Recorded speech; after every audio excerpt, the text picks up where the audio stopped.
Здравейте! Днес с вас ще направим една тренировка в домашни условия. Тя се състои от 5 упражнения. Първото упражнение е клякания, второто упражнение е лицеви опори, след това следва скок до тилен лек, след това ще направим мост, упражнението мост и последно ще оставим коремните преси. Всяко упражнение ще направим по 10 пъти. Така че пригответе се за част спортни дейности. Момичетата могат да си вържат косите. Облечете по нещо удобно, раздвижете се, загрейте внимателно всички части на тялото и да започваме.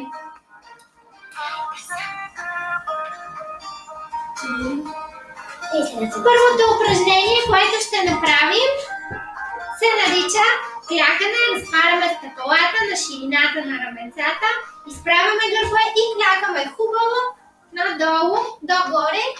Правим упражнението 10 пъти. 3, 4, 5, 6, 7, 8, 9, 10.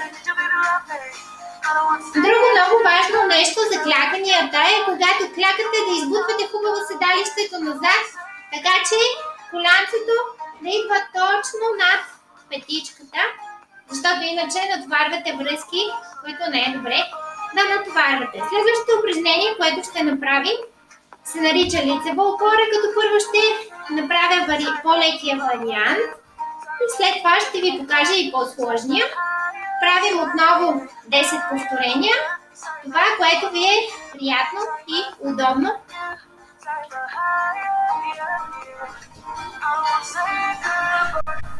Това е по-лекия вариант, като избутвам нагоре. А това е по-сложния вариант, който вие добре знаете. 3, 4, 5, 6, 7, 8, 9,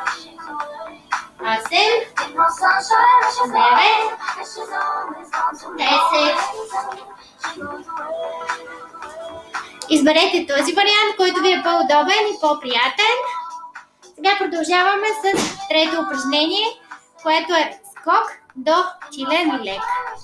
Отново правим 10 пъти.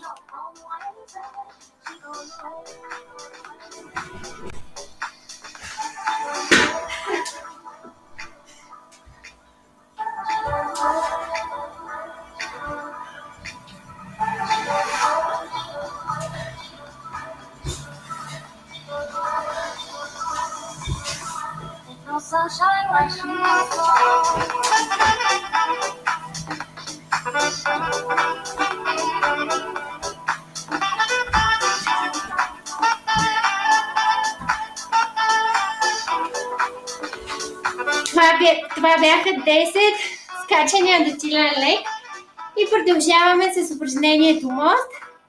Той има няколко варианта на изпълнение.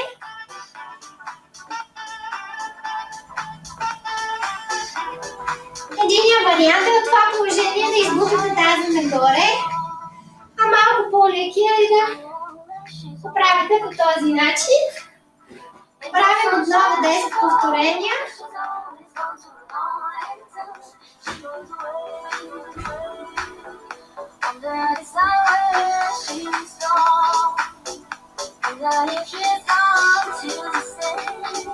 И продължаваме с последното упражнение, което е коремни преси. Отново правим 10 повторения.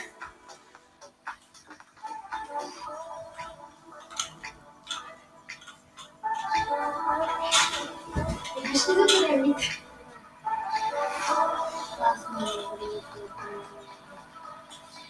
Какво?